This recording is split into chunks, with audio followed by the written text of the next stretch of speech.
Congestive heart failure can lead to shortness of breath and can significantly reduce quality of life. In Healthwatch, Shelley Botat tells us how an implantable heart failure monitor is helping one man get his life back.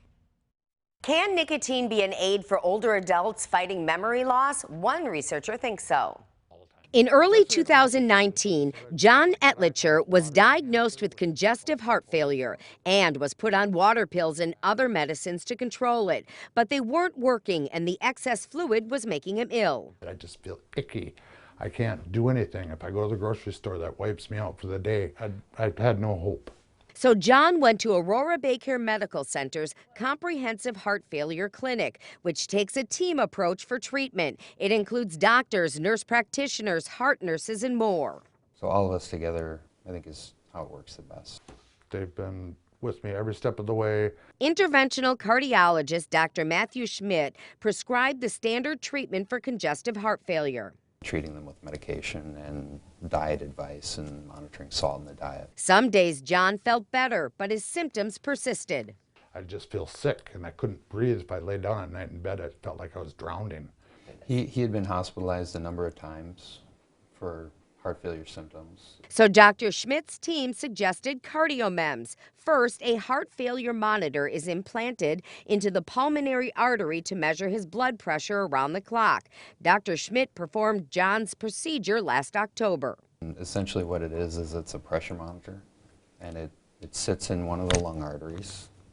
We put it in through the groin, through the vein. Once a day, John fires up his Cardiomems pillow at home, lies down, and pushes a button.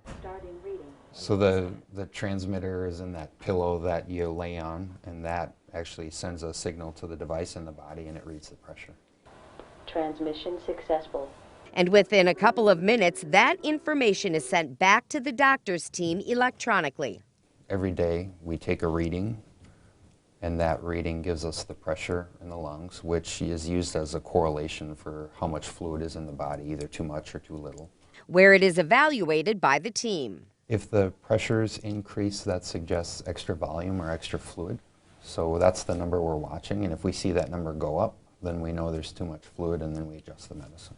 Dr. Schmidt says it's a way to stay on top of any pressure changes before symptoms occur, and John ends up back in the hospital. Because sometimes the readings change before patients have symptoms. Dr. Schmidt says studies have shown patients who are using Cardiomems have had less hospitalizations. John hasn't been back to the emergency room since or feeling ill. I could do stuff now. I could do laundry. I could go to the grocery store. This thing has been a lifesaver. Yes, I do have hope for a long life. I want to enjoy my grandkids. Heart failure patients must meet certain criteria to be eligible for Cardiomems. To learn more, you can call Aurora Baycare or email healthwatch@aurorabaycare.com. And that's your Health Watch. I'm Shelley Botat, Local 5 News.